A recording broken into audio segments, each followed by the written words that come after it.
రాజైన హేరోదు దినములయందు యూదయ దేశపు బెత్లెహేములో యేసు పుట్టిన పిమ్మట ఇదిగో తూర్పు దేశపు జ్ఞానులు యెరూషలేమునకు వచ్చి, చదువుకున్న వాక్య వివరణ ఏంటనంటే, ప్రభు అయినటువంటి యేసుక్రీస్తు వారు ఈ లోకంలో పుట్టినటువంటి ఆ సందర్భాలను మరి ఈ వాక్యం మనకు తెలియపరుస్తోంది.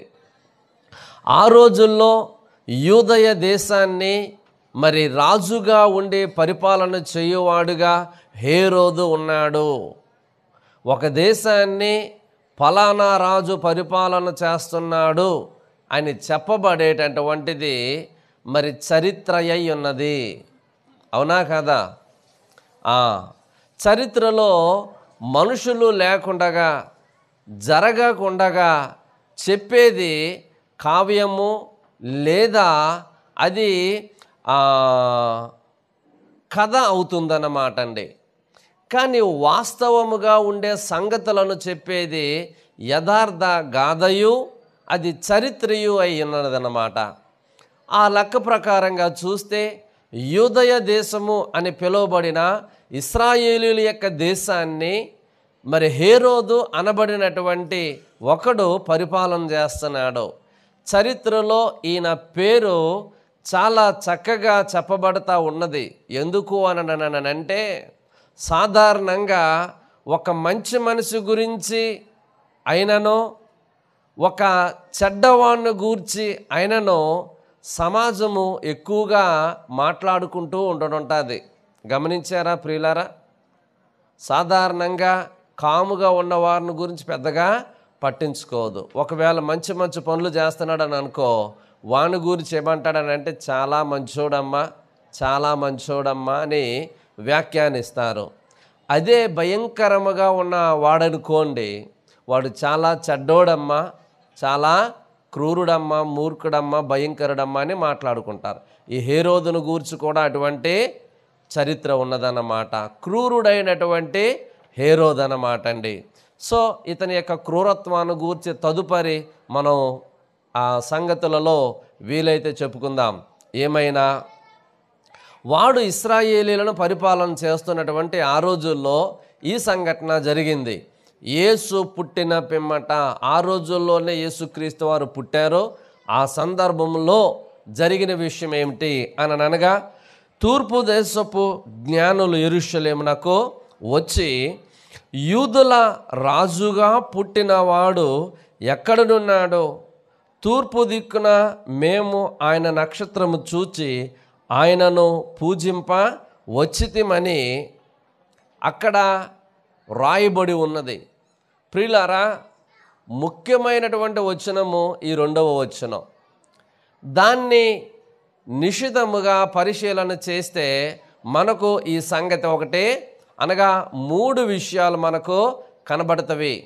మొట్టమొదటిగా అదేంటి అని చెప్పేసానంటే నిశ్చయత. ఏంటండి నిశ్చయత? నిశ్చయత అని అంటే అర్థం ఏంటి? ఖచ్చితముగా. అవును, ఆ మాటలో మనకు ఇలాగున విషయం కనబడుతోంది. ఏంటి అని అంటే ఆ నిశ్చయత, యూదులకు రాజుగా పుట్టియున్నాడు. అది ఖచ్చితం.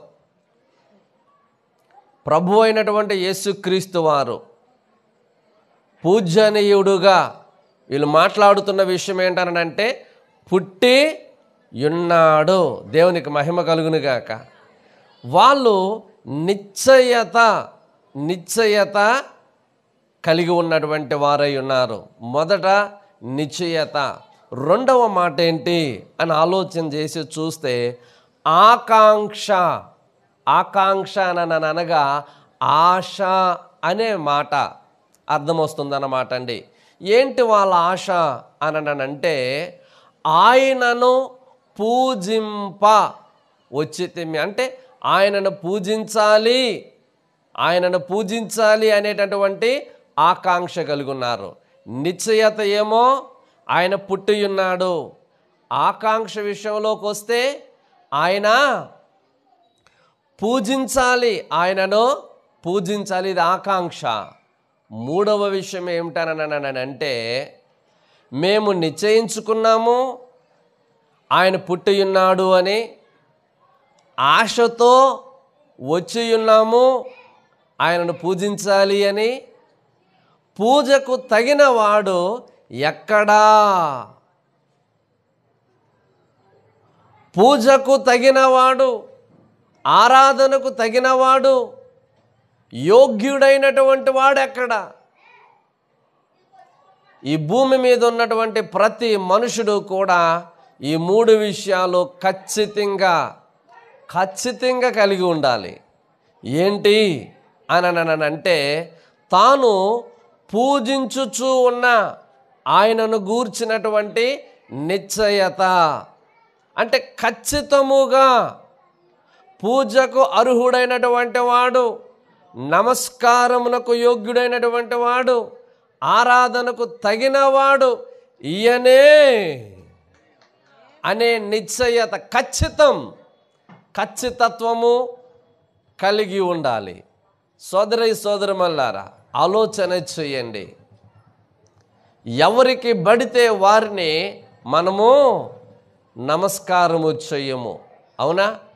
మనం ఇలాగ సమాజంలోనికి వచ్చినప్పుడు మనకు తెలిసిన ఒక అధికారి మన కంటపడ్డారనుకోండి, నమస్కారం అండి అని అంటాం.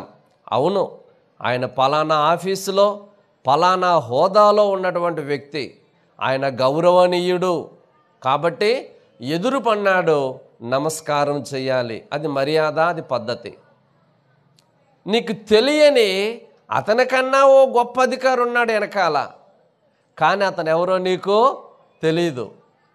పై అధికారి అయినప్పటికైనా అతనికి నువ్వు నమస్కారము చెయ్యలేవు. కారణం ఏంటనంటే అతను ఎవరో నీకు తెలియలేదు కాబట్టి అతనికి నువ్వు నమస్కారం చేయలేవు. ఈ రోజున పూజించబడడానికి యోగ్యుడైన వాడు, పూజించబడడానికి, ఆరాధించబడడానికి యోగ్యుడైన వాడు ఎవరో నీకు ఖచ్చితమైన నిశ్చయత ఉండే ఆరాధిస్తున్నావా? ఒక్కసారి ఆలోచన చేయి.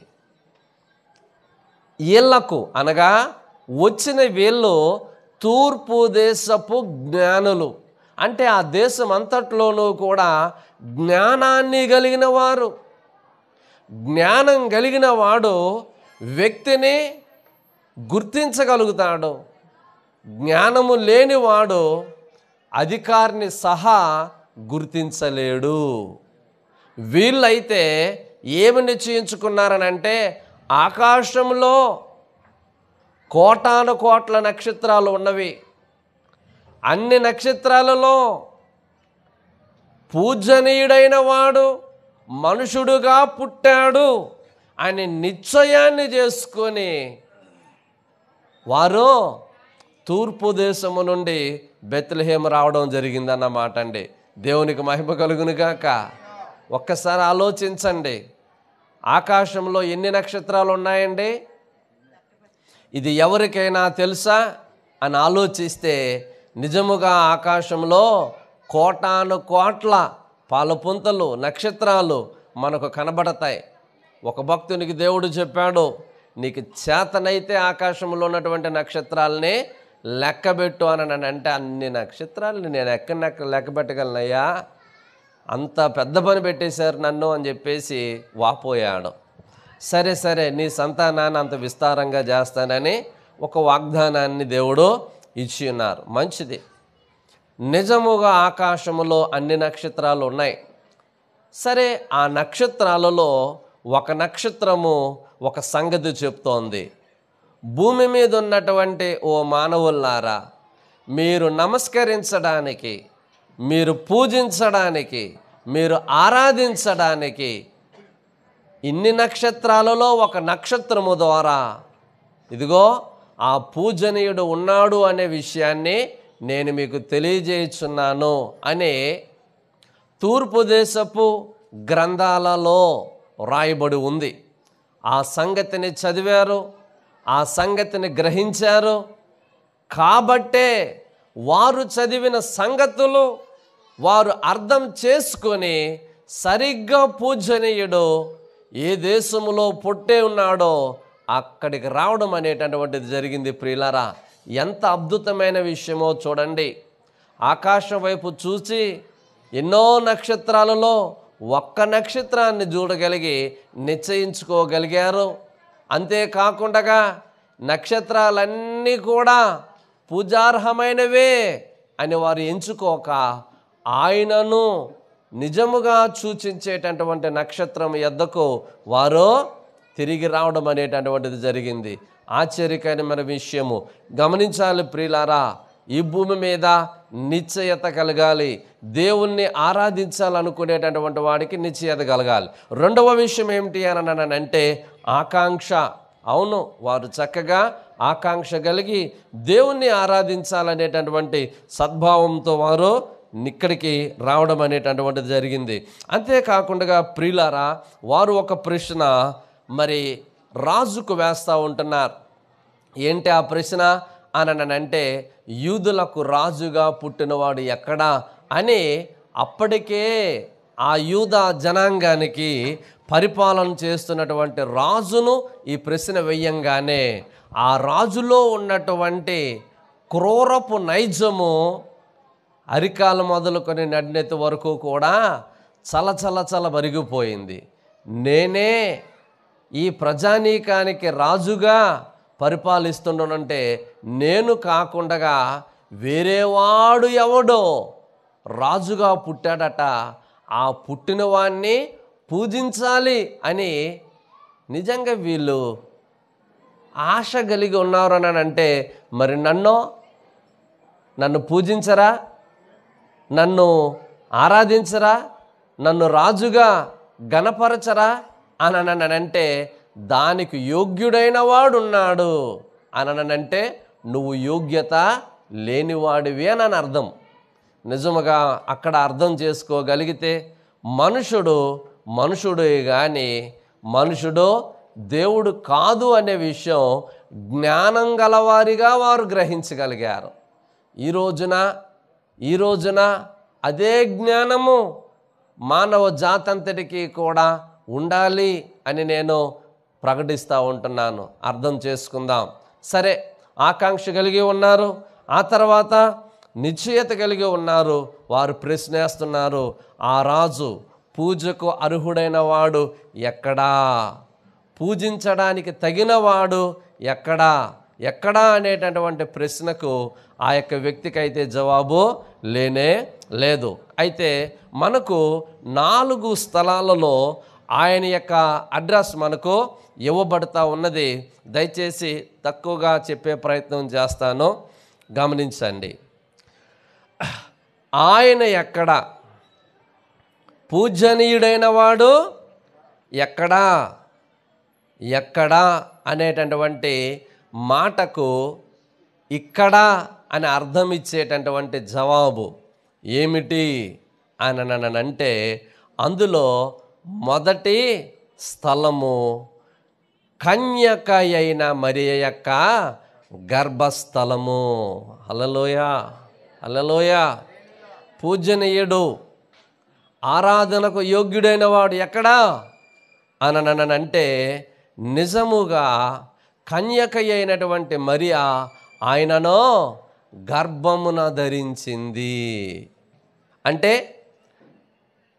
గర్భాలయమే ఆయన ఉండేటటువంటి మొదటి స్థలమై ఉన్నది.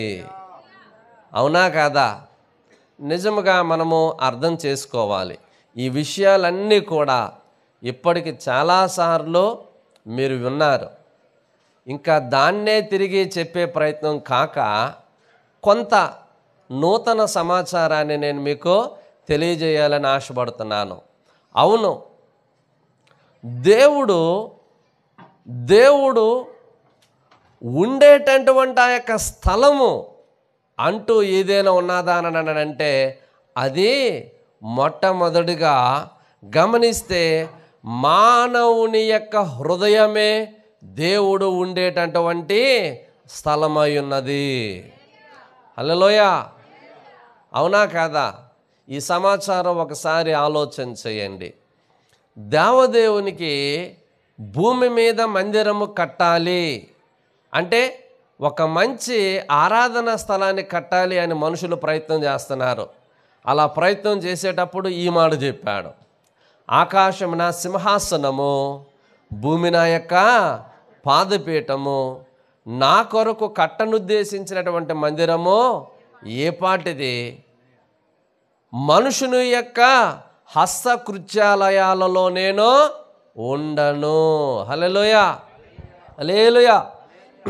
నిజముగా దేవదేవుడు నివసించేటటువంటి స్థలము ఏమైనా ఉన్నదా అని ఆలోచన చేసి చూస్తే మనుషులు చేతులతో కట్టేటటువంటి ఆ యొక్క దేవాలయంలో ఏం చేయనంటున్నాడండి? దేవుడు నివాసము చెయ్యను అని సెలవిస్తున్నాడు. హల్లెలూయా.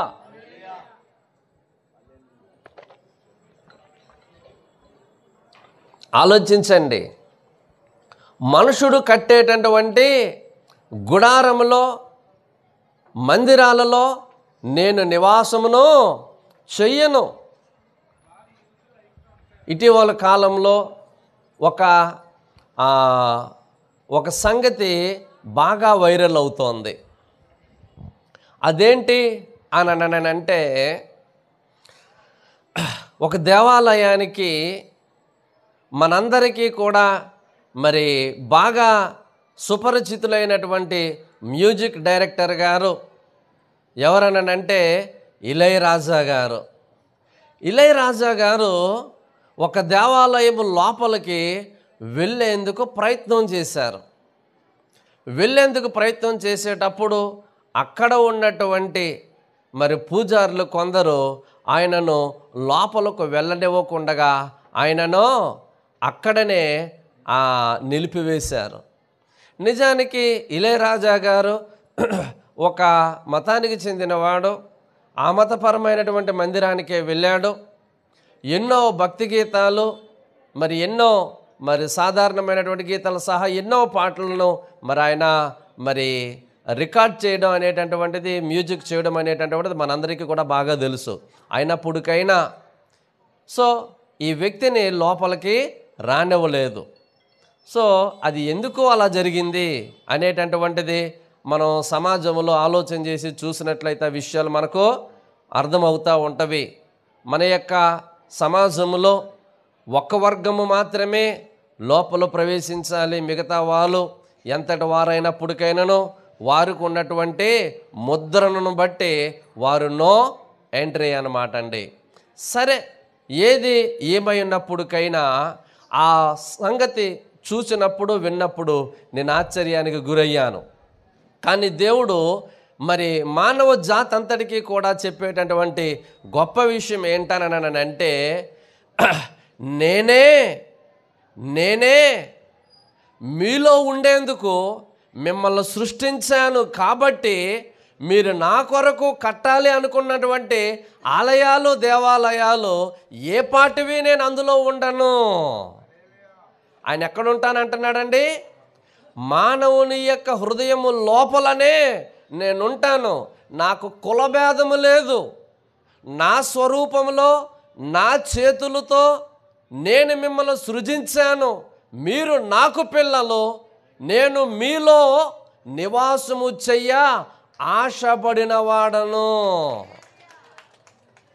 ఇది దేవుడు ఎక్కడా అంటే మనకు ముక్కుసూటిగా తెలియజేసేటటువంటి సమాచారం అన్నమాట అండి. అర్థం చేసుకోండి సమాజమా, అర్థం చేసుకోండి. మరలా తిరిగి చెప్పేందుకు సమయం లేదు. సరే, ముందుకు వెళ్ళి చూసినట్లయితే లేఖనాలు ఇలాగున చెబుతుంది. ఏంటనంటే, నీ దేహము దేవునికి ఆలయమై ఉన్నదని, అది పరిశుద్ధాత్మకు నిలయమై ఉన్నదని నువ్వెరుగవా. అంటే దేహమే దేవునికి ఆలయమై ఉన్నది, అది పరిశుద్ధాత్మకు నిలయమై ఉన్నది. హల్లెలూయా, హల్లెలూయా.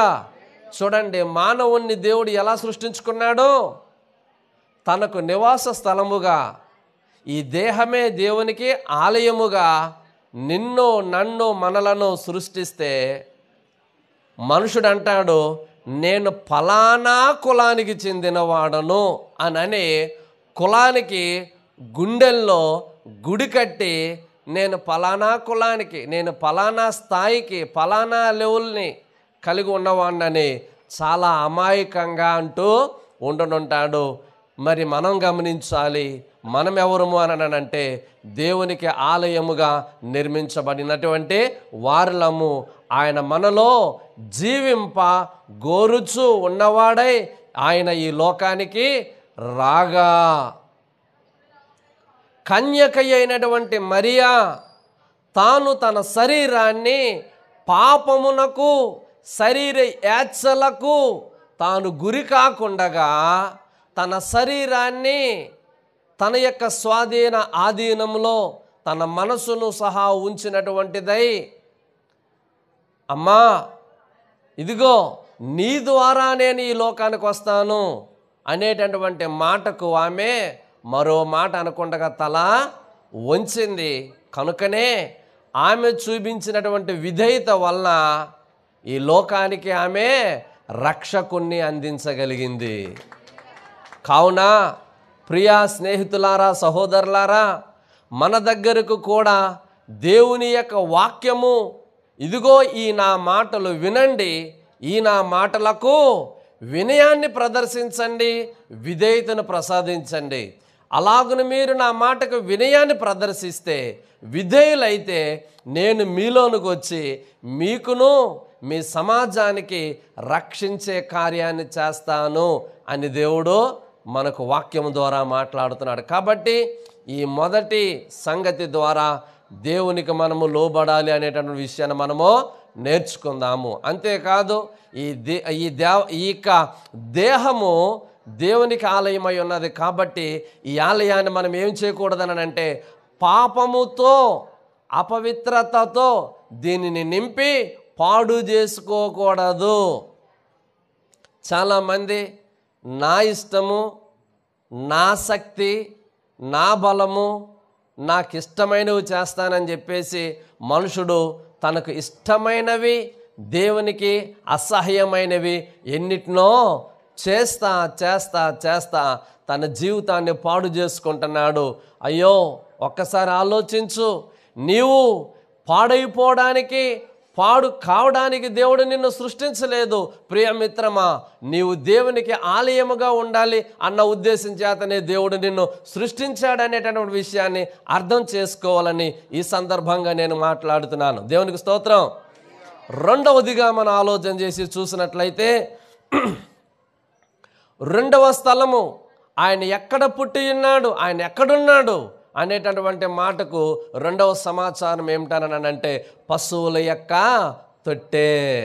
సత్రంలో స్థలం దొరకలేదోరన్నా, సత్రంలో స్థలం దొరకలేదోరన్నా, పశువుల పాకయే స్థలమైనది ఓరన్నా. అంటే ఆ పశువుల యొక్క పాకలో ఒక తొట్టె ఉన్నది. ఆ తొట్టెలో ఆయనను పరుండు పెట్టారు అనేటటువంటి విషయం నిజముగా అది చాలా దీనాతీతమైనటువంటి చరిత్ర, దీనాతీతమైనటువంటి బాధాకరమైనటువంటి సంగతి.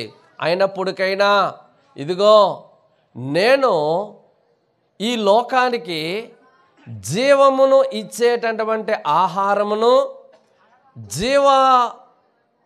జీవమునిచ్చేటటువంటి నీళ్ళనై ఉన్నాను అని చెప్పేటటువంటి సమాచారమును సమాజానికి అందించేట కొరకై ప్రభు అయినటువంటి యేసుక్రీస్తు వారు మొదటి రాకడలో ఈ అనుభవం ద్వారా మనకు తెలియజేస్తున్నాడు. నిజముగా ఆయన పశువుల తొట్టెలో పరుండబెట్టబడ్డాడు. నిజముగా ఆలోచన చేసి చూడండి. పశువులు, మరి ఆ పశువుల యొక్క తొట్టెలో ఉండేటటువంటి పదార్థం ఏమిటి అనంటే, ఒకటి పశువులు ఆహారం తినుట కొరకై దానికి ఆహారమును అందులో వేస్తారు. రెండవదిగా పశువులు దాహాన్ని తీర్చుకోవడం కొరకై అందులో నీళ్ళను అక్కడ వేస్తారన్నమాట అండి. నిజముగా పశువులు మరి ఆకలిని తీర్చుకోవడానికి వేయబడేటటువంటి ఆహారము, సో దాహము తీర్చుకోవడానికి మరి త్రాగేటటువంటి నీళ్లను అందించేటటువంటి స్థలమే తొట్టి.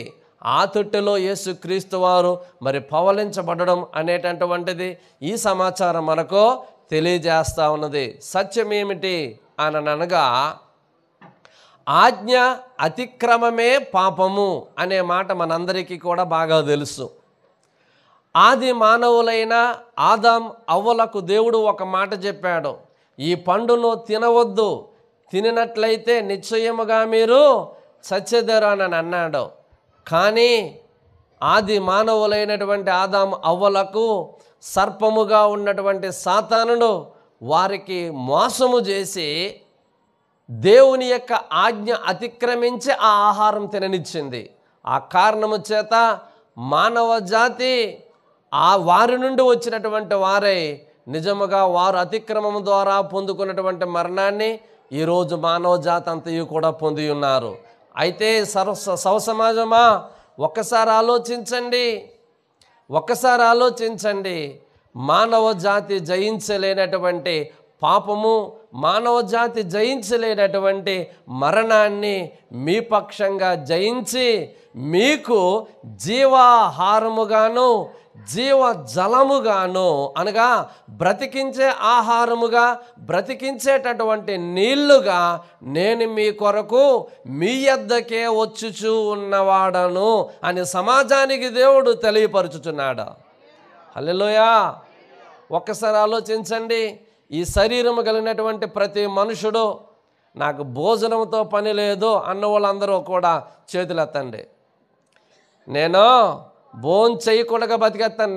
నా కులము, నా మతాన్ని బట్టి, నిజముగా నాకున్న ధనాన్ని బట్టి, నాకున్నటువంటి స్టేటస్ని బట్టి నేను అన్నం తినకుండా భోజనం చేయకుండా నీళ్లు తాగకుండా కూడా నేను బ్రతికేయగలను అన్న వాళ్ళందరూ కూడా అటువంటి మగవాడు ఎవడైనా ఉన్నాడా? ఈ రక్తమాంసములను కలిగి ఉన్నటువంటి శరీరము గల ప్రతి మనుషుడు కూడా ప్రతి దినము అన్నపానములు భుజించితేనే గాని వాడు బ్రతకడు. అది వాస్తవము. అయితే ఓ మనుషుడా, రక్త మాంసములను కలిగినటువంటి ఓ మనుషుడా, అన్నపానముల మీద మాత్రము ఆధారపడి బ్రతుకుతున్న ఓ మనుషుడా, నిన్ను బ్రతికించడానికి జీవాహారముగాను, నిన్ను బ్రతికించడానికి జీవజలముగాను నీ కొరకు నీ శరీరమును ధరించే వచ్చిన వాడనై ఉన్నాను అని చెప్పేందుకే ప్రభు అన్నటువంటి యేసుక్రీస్తు వారు పశువుల తొట్టులో పరుండి పెట్టబడ్డాడు. నువ్వు అంగీకరించినా అంగీకరించకపోయినా ఆయనే జీవాహారము జీవజలమై ఉన్నాడు. దేవునికి మహిమ కలుగును గాక. ఇది 2వ స్థలము. 3వ స్థలం అంటూ ఏదైనా ఉన్నదా అని చెప్పేసానని అంటే, నిజముగా 3వ స్థలం ఏమిటి అని అంటే, మరియా యేసేపులు ఇరువురు కూడా యేసు ప్రభువారు పుట్టిన తర్వాత చక్కగా వారు నజరేతులో కాపురానికి వెళ్ళిపోయారు. అంటే మరి అక్కడికి వెళ్ళిపోయిన తర్వాత వారు ఆ ఇంట్లో ఉండగా తూర్పు దేశపు జ్ఞానులకు కనబడినటువంటి నక్షత్రాన్ని చూసి వెంబడించి చక్కగా ఆ ఇంటిలోనికి వెళ్ళిపోయారు. దేవునికి మహిమ కలుగును గాక. చూడండి, ఆయన ఉండేటటువంటి స్థలము ఏమిటి అని అనగా, ఇక్కడ చూడండి 10వ వచనంలో, 2వ అధ్యాయం 10వ వచనంలో, అత్యానంద భరితులై ఎక్కడికి వచ్చి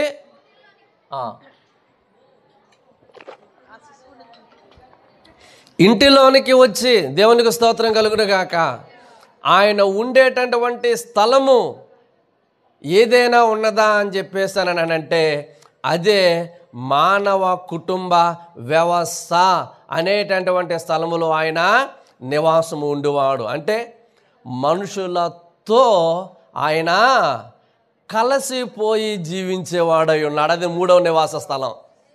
ఏమండి, అంతేనా కదా? మనుషులతో కలిసిపోయి ఉంటాడా? మనుషులలో ఉన్నటువంటి స్థితిని బట్టి వాళ్ళని వదిలేసి వెళ్ళిపోతాడా?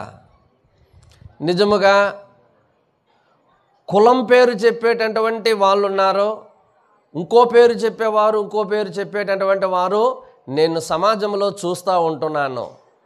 కానీ ఈయన ఎవరో తెలుసా?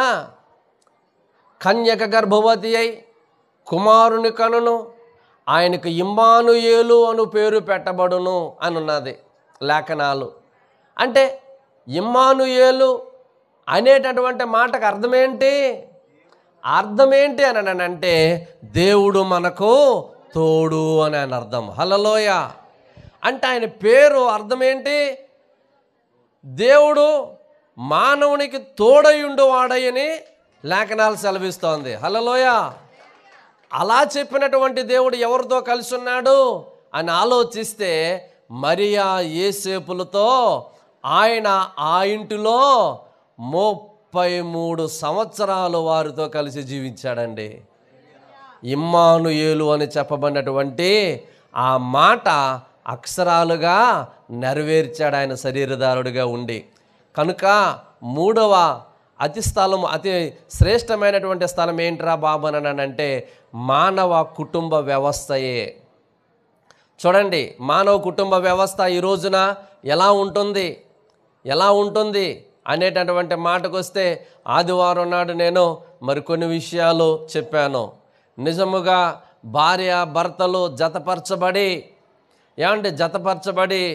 3 నెలలకు, ఇంకొక 3 నెలలు కలిపితే 6 నెలలకు, ఇంకో 3 నెలలు కలిపి 9 నెలలకు, ఆ తర్వాత సంవత్సరానికి చక్కగా పలకరించామే అని అనుకోండి. ఎలా ఉన్నారబ్బాయి,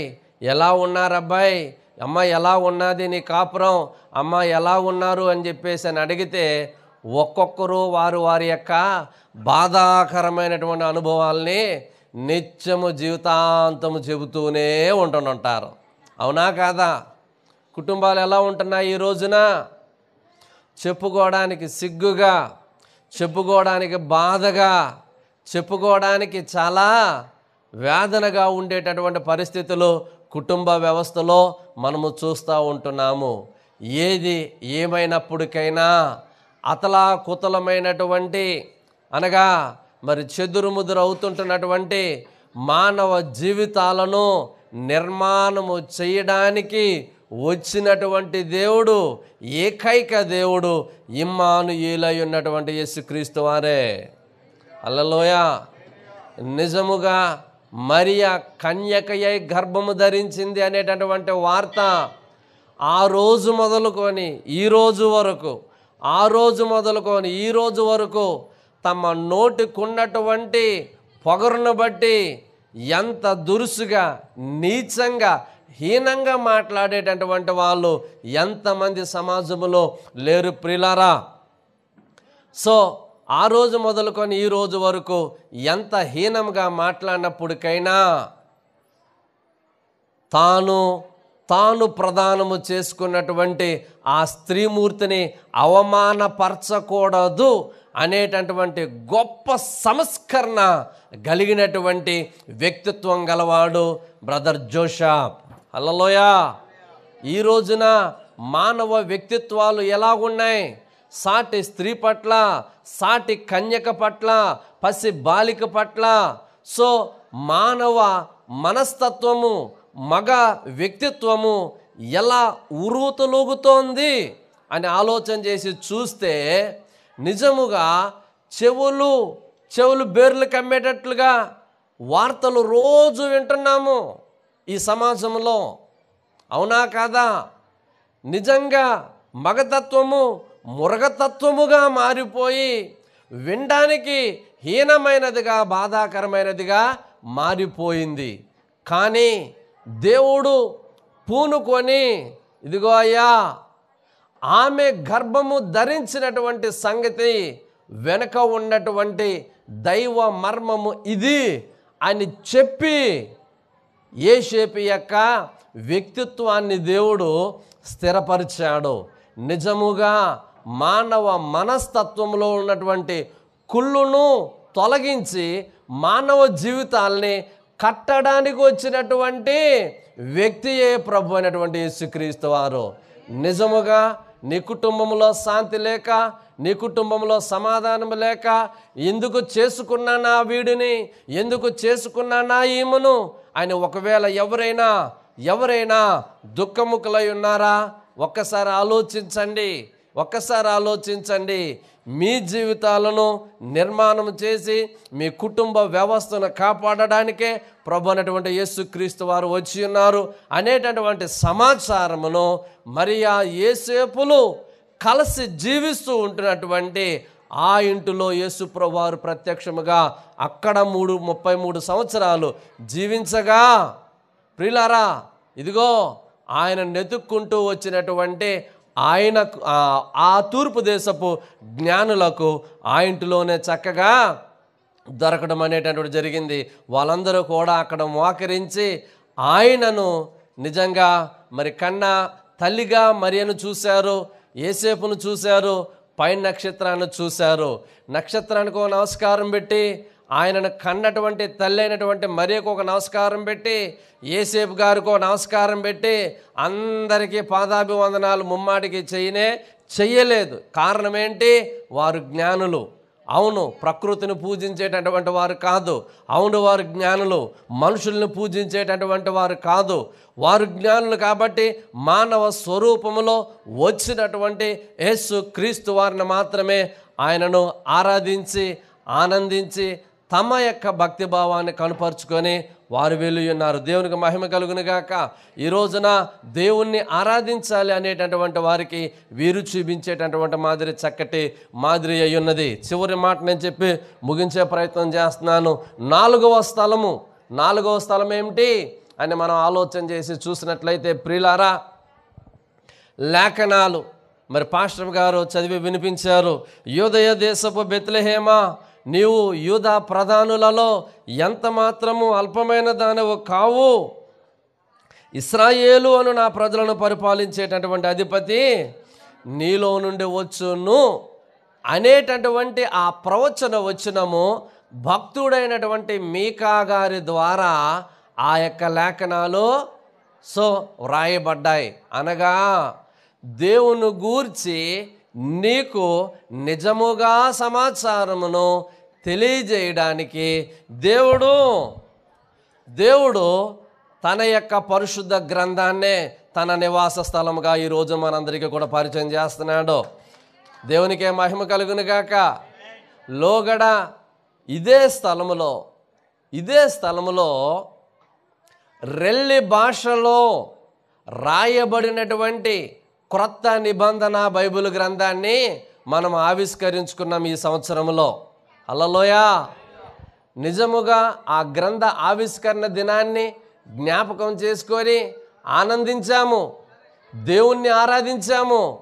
ఆశ్చర్యము, మన ఊసెత్తినా మన పేరెత్తినా నిజంగా సమాజము ఏ విధముగా భావిస్తాదో మనందరికీ కూడా తెలిసిన విషయమే. కానీ తనను గూర్చిన సమాచారము రెల్లిస్ మాట్లాడేటటువంటి లాంగ్వేజ్లోనికి దేవుడు తర్జుమా చేయించి ఆ గ్రంథాన్ని మన చేతులకు ఇచ్చి ఉన్నాడండి. హల్లెలూయా. ఎంత ప్రేమ కలిగినటువంటి దేవుడు అండి. ఏ భేదమును లేదు, ఏ మనుషుడు నిషేధింపదగినవాడు కాడు అని చెప్పినటువంటి ఏకైక దేవుడు ప్రభు అయినటువంటి యేసుక్రీస్తు వారు. పెంట కుప్పల మీద నుండి దీనులను పైకి లేవనెత్తేటటువంటి దేవుడు ప్రభు అయినటువంటి యేసుక్రీస్తు వారు. ఆ గొప్ప దేవుని గూర్చినటువంటి నిజముగా ఆరాధించాలనేటటువంటి కాంక్ష కలిగినటువంటి వారికి దేవుని గూర్చినటువంటి సమాచారాన్ని తెలియజేసేటటువంటి గ్రంథము పరిశుద్ధ గ్రంథమైనటువంటి బైబిలు 4వ నివాస స్థలము. హల్లెలూయా. ఆలోచన చేసి చూడండి. ఈ గ్రంథములో దేవుని గూర్చినటువంటి జ్ఞానమును, దేవుని గూర్చినటువంటి సమాచారమును మనకు దేవుడు రాసి ఇచ్చి ఉన్నాడు. దేవునికి మహిమ కలుగునుగాక. అయితే ప్రియులారా, ఈ విధముగా గ్రంథస్థము చేసి తనను గూర్చినటువంటి సమాచారాన్ని, తన నివాస స్థలాన్ని మనకు అందిస్తూ ఉంటున్నాడు. నిజముగా దైవాన్ని ఆరాధించాలనేటటువంటి కాంక్ష కలిగిన వారందరము కూడా దేవుని వాక్యపు గ్రంథాన్ని చదువుదాం. ఈ గ్రంథాన్ని దేవుడు ఎందుకు రాయించాడో ఈ చివరి రెఫరెన్స్ నేను చదివించి నేను ముగించే ప్రయత్నం చేస్తాను. చూడండి,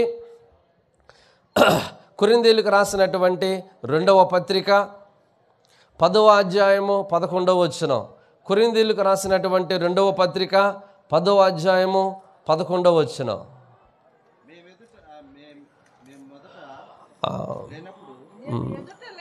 కాదు కొరింథీయులకు రాసినటువంటి 2వ పత్రిక, క్షమించండి, కొరింథీయులకు రాసినటువంటి 2వ పత్రిక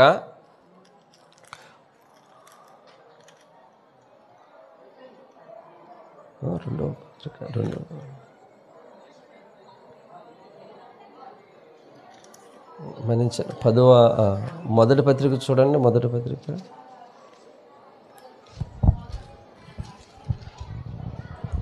మొదటి పత్రిక 10వ అధ్యాయము 11వ వచనం. ఈ సంగతులు దృశ్యాంతములుగా వారికి సంభవించి యుగాంతమందున్న మనకు బుద్ధి కలుగుటకై వ్రాయబడెను. యూదయ దేశపు బెత్లెహేమా, యూదా ప్రధానులలో నువ్వు అల్పమైనటువంటి దానవు కావు. ఎందుకనగనగా ఇశ్రాయేలు అనేటటువంటి నా ప్రజలను ఏలబోయేటటువంటి వాడు నీలో నుండి వచ్చును అని లేఖనాల్లో వ్రాయబడి ఉన్నది. లేఖనాలే ఆయనను గూర్చి మనకు తెలియజేసేటటువంటి నివాస స్థలము. ఆయనను గూర్చి, ఆయన రాకను గూర్చి, ఆయన వ్యక్తిత్వాన్ని గూర్చి, ఆయన తీర్పును గూర్చి పూర్తి సమాచారాన్ని మనకు తెలియజేసేదే ఆయన గూర్చినటువంటి రాయబడినటువంటి గ్రంథము. ఈ గ్రంథముగా మనకు ఎందుకు రాయించి ఉంచాడు దేవుడు అననంటే, ఈ సంగతులు దుశ్శాంతములుగా వారికి సంభవించి యుగాంతమందున్నటువంటి మనకు, అంటే ఈ యుగము సమాప్తి కాబోతున్నది అనేటటువంటి విషయాన్ని మనం దృష్టిలో పెట్టుకోవాలి. సో యుగాంతమందున్నటువంటి మనకు బుద్ధి కలగడానికే దేవుడు ఈ లేఖనాలు రాయించాడని చెప్పేసి మరి తెలియపరుస్తున్నాడు. కాబట్టి లేఖనాలలో ఉంటున్నటువంటి సమాచారమును బట్టి క్రీస్తు ఎక్కడ పుట్టును, ఆయన మొదటి స్థలము మానవ దేహము, 2వ స్థలము పశువుల యొక్క తొట్టె, 3వ స్థలము మానవ కుటుంబ వ్యవస్థ, 4వ స్థలము దేవుని గూర్చి చెప్పేటటువంటి మరి సమాచారం తెలియజేసేటటువంటి పరిశుద్ధ గ్రంథము. 4 స్థలాలలో ఆయన మనకు దొరికేటటువంటి స్థలము. కాబట్టి ఆనాడు తాము వెదుగుతూ పూజనీయుడుగా ఉన్నవాడు ఎక్కడ అని వెతికారు. వారు తెలుసుకున్నారు, ఆయనను ఆరాధించి మహిమపరిచారు, ఆయన ఇచ్చేటటువంటి దైవాశీస్సులో వారు పొందుకున్నారు. ఈ రోజున మనము కూడా ఆయన ఇచ్చేటటువంటి దైవ ఆశీర్వాదాలు పొందుకోవాలని అంటే ఆయన గూర్చిని తెలియపరిచేటువంటి సమాచారం మనము కూడా విశ్వసించి మనము కూడా ఆయనను ఆరాధించి ఆయన ఇచ్చే దైవాశీర్వాదాలు మనం పొందుకుందాము. ఆయన రక్షకుడిగా ఈ లోకానికి వచ్చినాడు. రక్షించేటటువంటి పని మరి నీ జీవితంలో జరిగిందా లేదా అనేటువంటి విషయాన్ని ఒక్కసారి అర్థం చేసుకొని ఆ రక్షణ పొందు నిమిత్తమై మిమ్మల్ని ప్రేమతో ఆహ్వానిస్తున్నాను. ఈ మాటలు దేవుడు మన వెనుకల్లో దీవించునుగాక. హల్లెలూయా.